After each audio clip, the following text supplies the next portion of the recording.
Aujourd'hui, nous allons en apprendre davantage au sujet de cette grosse roche géante sur laquelle on habite et qui s'appelle la Terre. D'après toi, sommes-nous les seuls à habiter sur cette planète? Certainement pas. Elle accueille plus de 7 millions d'espèces de plantes et d'animaux.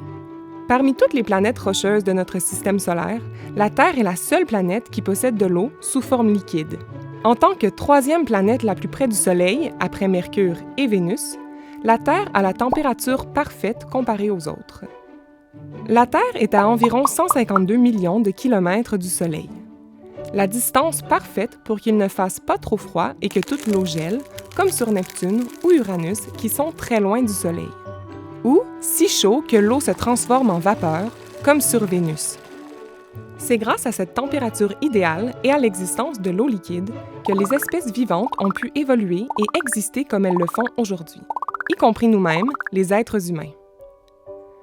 L'eau liquide sur notre planète couvre une très grande partie de la surface de la Terre, 70% pour être précis, à cause de ces vastes océans, les lacs, les rivières et sans oublier les eaux qui sont sous le sol. Bien que la Terre possède beaucoup d'eau sous forme liquide, l'eau y existe également sous forme solide dans les endroits les plus froids de la planète. C'est la glace. Elle existe aussi sous forme gazeuse lorsqu'elle est très chaude et c'est ce qu'on appelle la vapeur d'eau, comme lorsque l'on voit la vapeur qui monte d'une tasse de thé brûlante. Sur la Terre, l'eau sous ses trois formes, donc liquide, solide et gazeuse, s'appelle l'hydrosphère. Aussi abondante et importante que soit l'eau pour la vie telle que nous la connaissons, d'autres caractéristiques de la Terre permettent aux espèces d'y vivre. Allons voir ce que nos experts en herbe en pensent.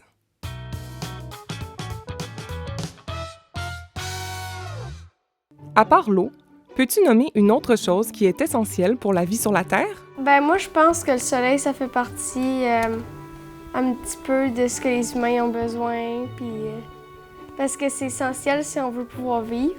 On a besoin, oui, de la chaleur et des animaux. Oui, ils ont besoin de chaleur, ils ont besoin des végétaux, parce que végétaux, ça fait de l'air. La nourriture, le soleil, la chaleur et les abeilles. De la terre pour faire pousser les plantes, des plantes pour faire des médicaments, des animaux, de l'air et du soleil. Moi, je pense qu'on a besoin des animaux, mais comme les abeilles nous font du miel, il y a plein d'autres animaux qui nous servent utiles, comme les fourmis. Puis moi, je pense vraiment qu'en général, c'est les animaux. Merci pour votre aide, les amis.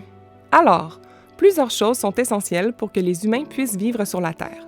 Mais pour le moment, nous allons nous concentrer sur l'air qui nous permet de respirer. Sais-tu quel est le nom du gaz que nous respirons? Peut-être que nos amis le savent. Demandons-leur. L'oxygène. L'oxygène. L'oxygène. L'oxygène.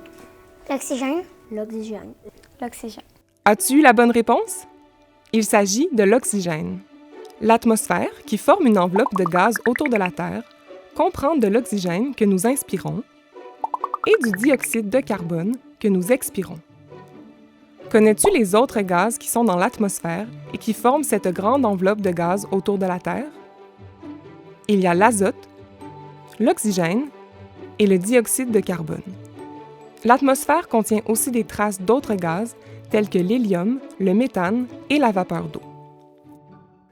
Nous ne pouvons pas voir ces gaz avec nos yeux, mais même si on ne les voit pas, ils nous permettent de respirer et aussi de nous protéger du soleil comme un grand parasol. Je t'explique pourquoi. Les gaz de l'atmosphère forment une couverture protectrice juste à la surface de la Terre et celle-ci nous protège des rayons du soleil qui sont très chauds. Cela fait en sorte que la température de la Terre est confortable pour les humains, les animaux et les végétaux. Sans cette protection, il ferait extrêmement chaud. Maintenant, ferme les yeux et pense à toutes les choses qui sont sur notre grande planète. Que vois-tu? Est-ce que ce sont des arbres, des animaux, des montagnes, des bâtiments? Est-ce que c'est ta famille que tu vois? Tu as peut-être même pensé à autre chose, et toutes les réponses sont bonnes. La surface de la Terre est composée de toutes sortes d'éléments et d'êtres vivants différents qui font tous partie du même système terrestre qu'est notre magnifique planète. L'humain compte même sur ces autres êtres vivants pour survivre. Par exemple, les plantes nous permettent de respirer. Comment? Eh bien, le jour, elles captent la lumière du soleil et le dioxyde de carbone dans l'atmosphère pour fabriquer leur nourriture. Elles rejettent ensuite de l'oxygène dans l'atmosphère. Cette respiration des plantes et des arbres nous permet donc d'avoir de l'air pur à respirer à notre tour, car, comme nous l'avons dit plus tôt, les humains ont besoin de l'oxygène dans l'air pour respirer. On pourrait dire que les plantes agissent donc comme des purificateurs d'air naturel. Ainsi, les plantes jouent un rôle essentiel dans la santé de la planète grâce à cette capacité d'éliminer le carbone en trop dans notre atmosphère. Planter un arbre n'est donc pas seulement un bel ajout à ta cour, c'est aussi un acte éco-responsable et bon pour ta santé et celle des autres. Et puis, as-tu appris de nouvelles choses sur notre planète aujourd'hui? Pour répondre à la question, je t'invite à cliquer sur le pouce vers le haut qui se situe au bas de la vidéo.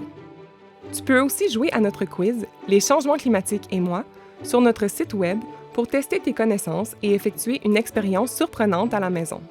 Merci d'avoir été là et je te dis à bientôt pour une autre capsule « Les changements climatiques et moi ».